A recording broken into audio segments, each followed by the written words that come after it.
But if it's a lack of sleep that's the problem, then get yourself a sleep geek. Rotherham United did just that. Now, in the world of football, there's a lot of talk about the art of marginal gains. Rotherham have decided to get themselves a sleep expert. Paul Warne here has got the Sleep Geek in. Let's find out if it's working. James Wilson, a.k.a. the Sleep Geek, is a slumber expert and also a Rotherham supporter. He's been enlisted by the club to help the Millers players with getting some quality shut-eye. I'm a big fan of sleep as recovery. Like, I don't have my lads in the day after a game. I always let them stay in their beds. I don't think anything can replace sleep to help the body recover. So it seemed a match made in heaven, really. What was the lads' reaction like when you said that? You didn't know what to expect, to be honest. Didn't know who was coming in. You hear Sleep Geek coming in and think, oh, what's this going to be like? Did you expect him in the bedroom then, watching over you? Coming in every night. At one point we had watches, didn't we? We had watches, yeah. So it was monitoring how deep your sleep actually was, and just making sure that the monitoring that we get the deepest sleep that we can to get the recovery. Who's these watches, Mikey? It sounds a bit of a scandal. Someone oversaw you sleeping on it. No, we had the Apple Watches. Yeah, the Apple Watches, yeah. Yeah, An old Apple Watch. I thought you meant someone literally standing watching. No. Random people coming in and watch. We start off by getting the players to lay on this mattress, and this maps their body profile. So it maps where they might have areas that need more support and where areas that they don't, because obviously every player's got a different shape, every player's a different height, every player's got a different injury profile. So we pull them things together to actually we can create a mattress that's right for the player. I'm just looking. He's got an incredibly rectangular shaped head. Is that... That's the pillow. As you can see, there's a bit more pressure around his hips and his shoulders, because when you sleep on your side, that's where most of your weight is going through.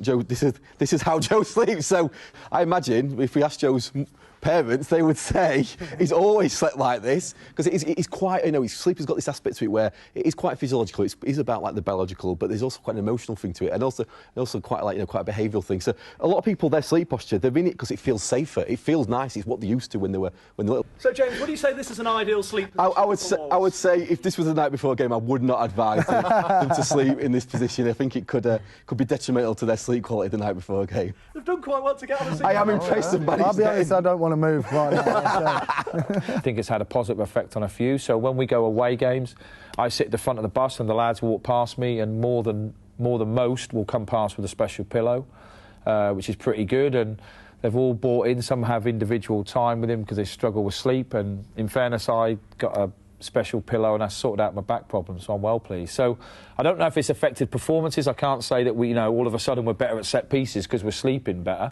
But overall, their care and their health is, part of our job. So we feel like they're in a better place, and hopefully they are. Talking of being in better places, what's the sleeping habits of fellow defender Richard Wood like?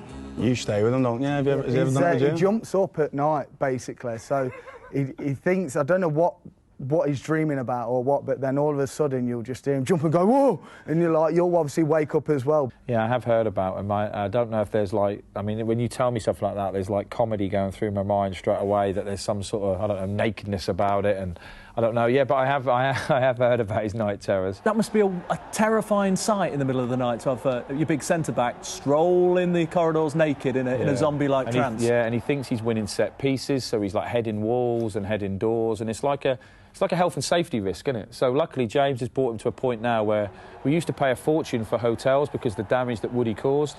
He just goes to bed with some sort of clothing on now. That's how we've improved him. He's not naked walking the hotels. So we're looking at what the trigger was. So it could be not being in your normal bedroom. So if you're not in your normal bedroom, you could try something like that, like a smell, quite a powerful smell. So your partner's perfume, for example, that makes it feel more like home. We looked at temperature, because temperature can be a trigger. So we looked at what his mattress is made out of, because things like foam can make you too hot. And we looked at his bedding. So I think we got some bamboo bedding to allow his body to breathe better. So I think it's a combination. We helped him sort of his mindset that actually this is normal. We changed his behaviours around his sleep, and we made sure his environment was right. And that is, if you feel physically and emotionally secure, you're more likely to sleep better. And I think that's what we found with Richard. I do know some of the players do struggle, especially away in hotels, and especially this time of year, we've been, got them all earplugs and face masks and all that over the Christmas period, because the hotels are a bit lively than normal. There's the odd party and the odd door slamming and that. So we just try and do everything we can to give them the best opportunity to perform at their best. And sometimes their best is good enough, sometimes it isn't. But we do have a good buy-in from the lads. And when I recruit lads, I only recruit the ones who have that attitude to life, the ones who want to get better, who want to learn. And that's why when James came in, he had quite a captive audience, and he does every time he comes in. I've heard horror stories, you know. I've not worked with people, but I've heard like goalkeepers who catch the ball in their sleep, and you sort of hear these stories around sleep. You know, you hear people who go to the toilet in the cupboard during the night. I believe that's probably not sleep problem. That's more about alcohol, but you do hear about it. So I think you know it's any. I work with organisations, and any organisation, you know, you get those people who do struggle to sleep. I've never been to any organisation where everyone sleeps perfectly, because I don't think there's any such thing. We've got to give them credit as well. There's not many footballers who we can stick in a single bed for the good team. No, that's it. Exactly. And I think that's no. In this club, we are comfortable about sleep. You know, we're not embarrassed to embrace sleep.